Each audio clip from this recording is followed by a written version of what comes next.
Om Swastiastu, Om Mano Badrah, Kerajaan Tuiswata. Ya Tuhan, semoga pikiran yang baik datang dari segala penjuru.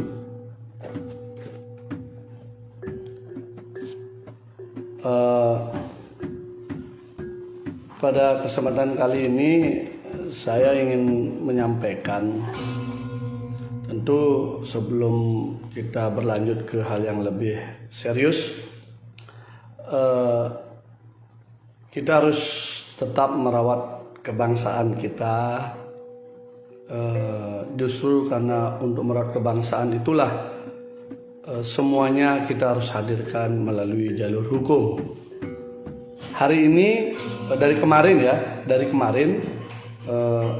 adik-adik yang dengan koordinasi beberapa kali di Bali juga sudah melaporkan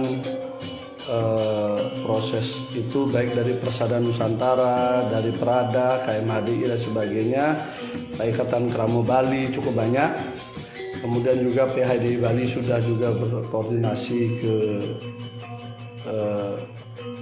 Polda Bali.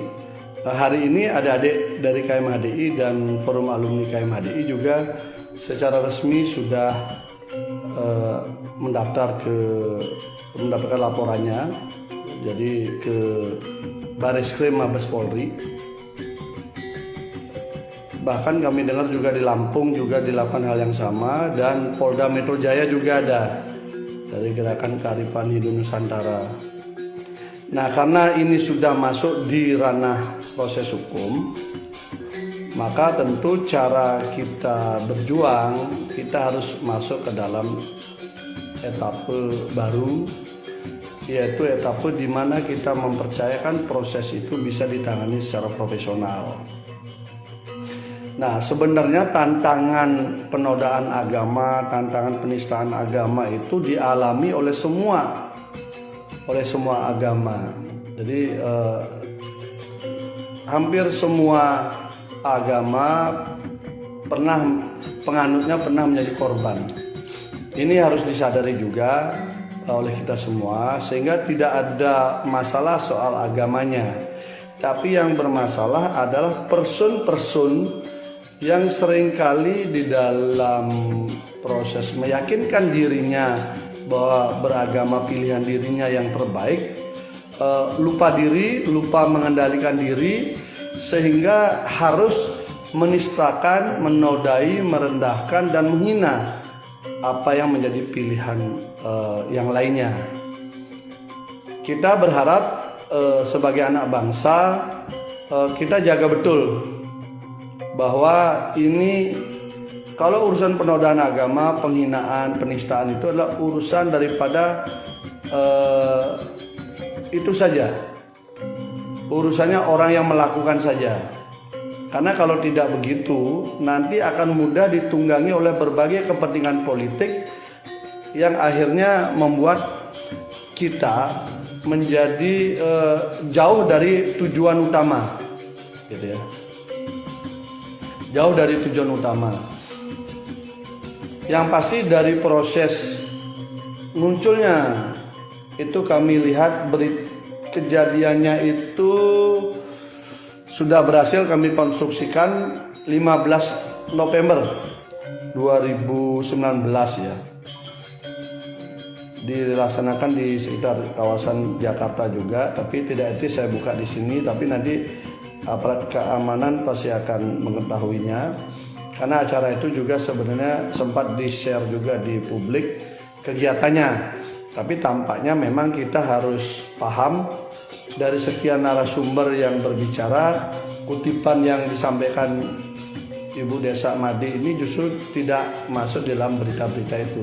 Mungkin karena sudah dirasakan juga itu tidak pantas disampaikan di forum yang terhormat tersebut. Jadi kita yang pertama harus umat Hindu jangan sampai over di dalam proses menghakimi siapa yang harus bertanggung jawab, sehingga kita betul-betul terukur. Karena kita tidak tahu orang itu mau ngomong apa. Misalnya kita bikin acara, orang itu datang ke sebuah acara disuruh menyampaikan tentang testimoni bagaimana melaksanakan pengalaman bersekolah dan bergaul dalam sistem sebuah pendidikan yang diadakan organisasi tertentu. Nah, tentu disiapkan seperti itu, tetapi ketika dia bicara kan tidak ada yang bisa ngontrol. Nah, sehingga saya kira ini betul-betul murni masalah fokus kepada masalah person, orang yang bersangkutan yang membuat presentasi sendiri, membuat materi ajar sendiri, PowerPoint-nya juga dibuat PPT-nya sendiri, sehingga polisi juga tidak usah khawatir, tidak usah juga terlalu banyak berpikir bahwa nanti ini menjadi masalah yang melebar ke sana kemari, menyentuh aspek-aspek yang di luar daripada inti masalah.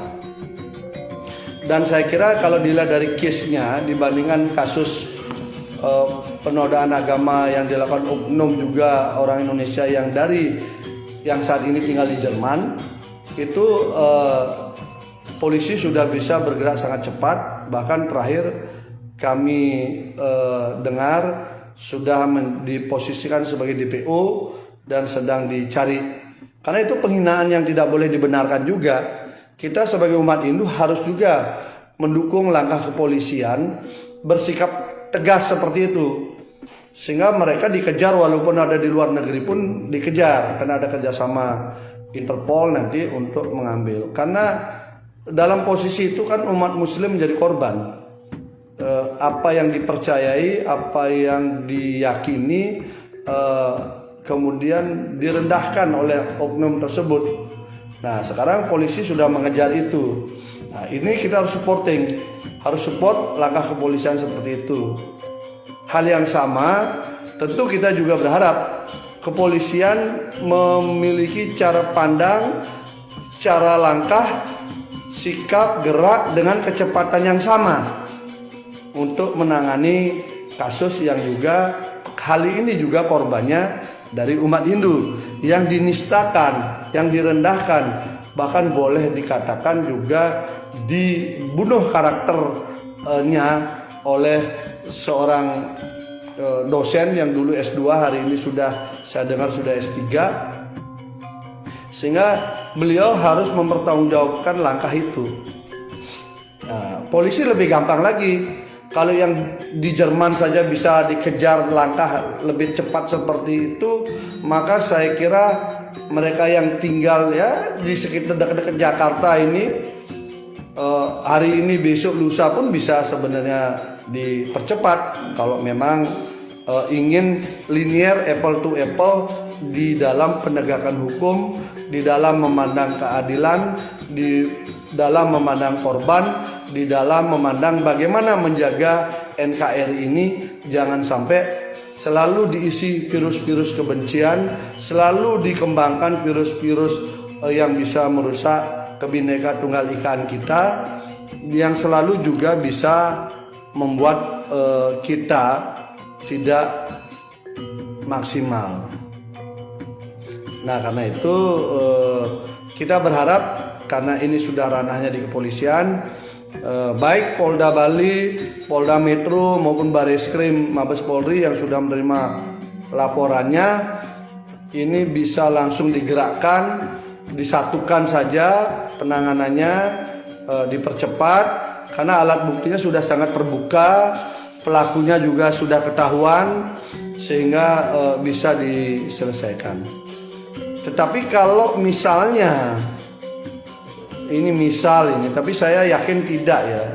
Misalnya kepolisian ketika di kasus A sangat cepat, lalu di kasus B lambat, maka secara tidak langsung ini akan memberikan potret terbuka kepada publik, potret terbuka kepada masyarakat Indonesia bahwa polisi tidak apple to apple di dalam menegakkan hukum.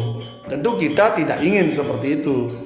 Karena itu mari kita berharap jajaran kepolisian dengan segala kepercayaan yang diberikan oleh masyarakat, dengan segala yang sudah diberikan oleh negara fasilitasnya, bisa segera mengobati luka orang-orang yang telah dihinakan, direndahkan oleh orang-orang tertentu.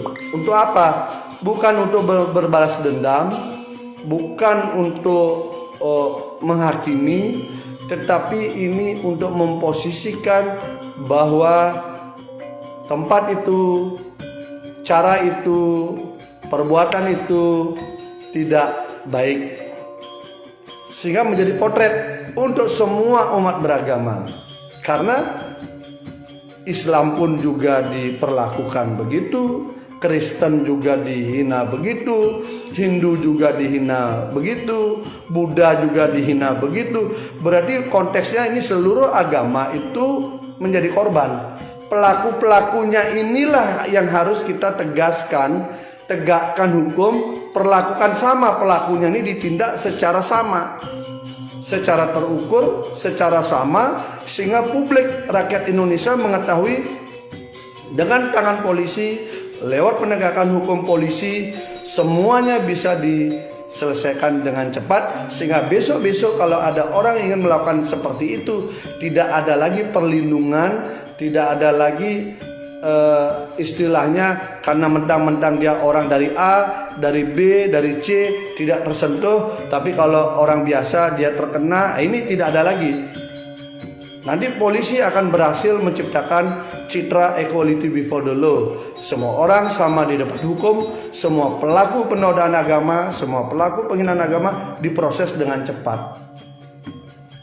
Percayalah, kasus yang hari ini korbannya dari umat Hindu, buktinya sudah lengkap, beritanya sudah tersebar, pelakunya sudah jelas, tinggal satu langkah lagi, tinggal polisi melakukan tindakan hukum yang terukur, sehingga nanti kasusnya ini bisa berlanjut ke pengadilan. Biarlah pengadilan ketemu keadilan, jangan di pengadilan kita bertemu penghakiman, itu tidak pas. Dan kita juga berdoa, semoga juga mereka yang telah menghina umat muslim, kepercayaan Islam, walaupun dia ada di negara manapun, karena dia warga negara Indonesia, tetap bisa diproses secara hukum. Karena ini juga mengenai sisi ITE. Jadi bagaimanapun juga pidana ITE itu lokus deliktinya sudah seluruh dunia, termasuk juga di Indonesia. Kita doakan segera tertangkap juga pelakunya. Tapi jangan sampai juga polisi habis energi mengejar yang jauh, yang dekat belum tersentuh, nanti bacaannya akan berbeda gitu. Itu. Kemudian yang kedua yang ingin kami sampaikan kembali, bahwa jangan kita kaitkan mereka yang mengundang atau institusi asal beliau yang tidak tahu apa yang akan beliau omongkan gitu. Tidak tahu apa yang beliau omongkan, sehingga mari kita pisahkan betul, biarlah bertanggung jawab siapa yang berbicara, dia yang bertanggung jawab. Karena saya kira sudah kita tahu bersama, kata-kata yang tidak terukur, kata-kata yang tidak terjaga seringkali juga bisa membuat celaka. Mari kita jaga semua pikiran, perkataan, perbuatan kita untuk yang terbaik bagi masyarakat, bangsa, dan negara ini.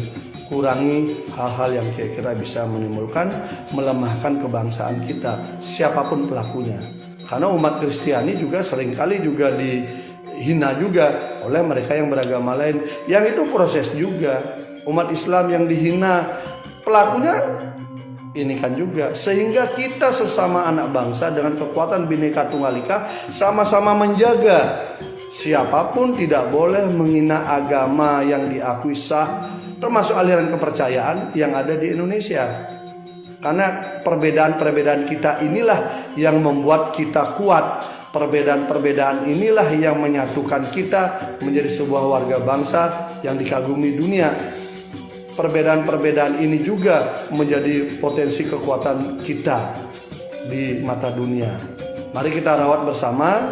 Jadi kepada semua yang merasa jadi korban, si A melecehkan agama B, silakan A-nya ditindak. Si B melecehkan agama C, silakan B-nya yang tindak. Jadi orangnya lah yang ditindak. Saya berharap kepolisian, laporan resmi sudah masuk dari semua pelaku-pelakunya, karena ini bersamaan terjadi. Kita tunggu bersama. Kita berikan kesempatan polisi untuk bekerja secara profesional, terukur, dan bertanggung jawab terhadap keamanan dan keadilan hukum di Republik ini. Kita tetap kawal, kita tetap jaga, dan kita tetap awasi agar tidak ada lagi ruang-ruang orang mengadu domba sesama umat beragama di Indonesia. Kita kembali kepada kekuatan kita. Kita sudah terbiasa gotong royong, apapun suku, agama, ras, antar golongan kita, kamu semua itu menjadi satu. Siapapun yang dihina pasti tidak terima. Siapapun yang direndahkan pasti akan melawan. Itu harus saling menyadari. Tetapi juga kita jangan lewat sampai kita salah kemudian kita melakukan hal yang sama, menghina kepercayaan orang lain. Nah, itu salah juga. Tetaplah kejar siapa yang melakukan, dia yang bertanggung jawab. Siapa yang mulutmu, harimaumu. Kalau siapa pelakunya, itulah yang harus diinikan. Mari kita tunggu. Laporan sudah ada, proses hukum tinggal berjalan, alat bukti sudah lengkap, pelakunya juga sudah ada permintaan maaf dan sudah mengakui perbuatannya. Jadi sebenarnya alat buktinya sudah cukup banyak. Alat bukti saksi ada, alat bukti rekaman sudah ada, pengakuan pun sudah ada dalam bentuk alat bukti tulis. Sehingga saya kira lebih sederhana proses hukumnya untuk kasus Sakdi ini ya, Ibu Desa Made Darmawati ini. Sebenarnya saya sudah mencoba memberikan ruang, mungkin beberapa semeton sahabat netizen sudah tahu juga, kita sudah mencoba memberikan ruang untuk memfasilitasi yang bersangkutan berbicara langsung lewat media sosial. Saya fasilitasi untuk kita berdialog, sekaligus nanti kalau memang meminta maaf lah saya terbuka. Karena saya waktu itu berpikir tidak mungkin diredam begitu saja. Kalau diredam begitu saja malah akan meledak. Maka kita coba biar meletup. Artinya begini, daripada meledak, suara ledakannya besar yang mengakibatkan ada korban, orang harus dihukum dan sebagainya, kan lebih baik meletup, mengagetkan tetapi lebih turun rendah kerasnya itu, sehingga selesai. Tampaknya beliaunya mengubah pikiran, sehingga dari waktu yang disepakati beliau tidak datang.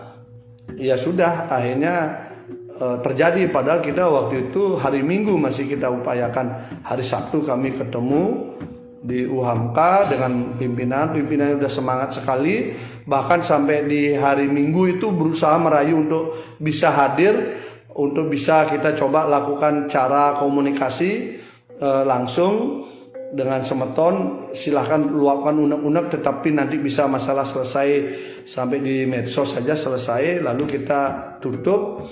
Tapi tampaknya di hari H beliau tidak mau hadir, sehingga dapat dibayangkan dan sudah saya prediksi Senin berikutnya sampai sekarang otomatis melangkah ke jalur hukum.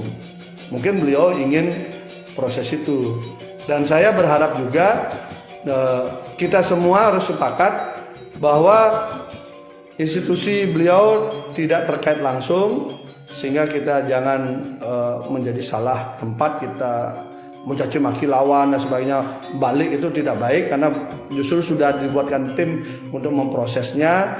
Di tempat di mana beliau bicara juga tidak, dan kita upayakan juga jangan betul-betul nanti teman-teman yang di sana malah memasang badan atau melindungi beliau pelakunya, sehingga malah akhirnya dibacanya berbeda. Jangan-jangan terlibat, biar nggak begitu. Saya kira biarkan ini menjadi ranah personal saja. Siapapun melakukan penodaan agama, biarkan tanggung jawab sendiri saja, agar besok-besok kapok tidak merasa diri besar, tidak merasa dilindungi oleh organisasi besar. Kalau nanti dianggap dilindungi oleh organisasi besar, nanti takutnya organisasi distigmakan sebagai yang pelindung orang-orang yang suka melakukan penodaan agama, jadi malah tidak bagus. Saya kira itu mungkin untuk sore malam hari ini. Semoga bisa segera selesai secara hukum, tahapannya sudah selesai. Dan bagi umat muslim saya ucapkan selamat berbuka puasa, sudah lewat ini, dan menjalani malam tarawih semoga berjalan dengan baik dan bermanfaat bagi kedamaian kita semua. Dan bagi sahabat-sahabat umat Hindu yang akan merayakan Hari Raya Kuningan, ini silahkan bersiap-siap. Semoga nanti Hari Raya Galungan Kuningan yang dalam satu rangkaian ini bisa selesai dengan bagus. Saya kira itu yang bisa saya sampaikan. Tetap semangat, mari kita rawat NKRI kita dari Sabang sampai Merauke, dari Miangas sampai Pulau Rote. Itu semua adalah kebanggaan kita semua. Sumatera, Kalimantan, Jawa, Bali, NTB, NTT, Maluku, Maluku Utara, sampai Papua, semua itu adalah kebanggaan kita bersama. Di antara perbedaan itu kita memiliki kebanggaan yang sama. Bangga sebagai warga negara Indonesia, bangga juga untuk menjaga adat budaya kita, kenusantaraan kita, karena hanya Nusantara kita yang tidak ada duanya di dunia. Hanya kita memiliki Nusantara. Mari kita jaga bersama. Salam hati nurani, salam untuk keutuhan NKRI. Dan hukum harus tetap ditegakkan siapapun pelakunya. Salam damai. Om Santi, Santi, Santi, Om.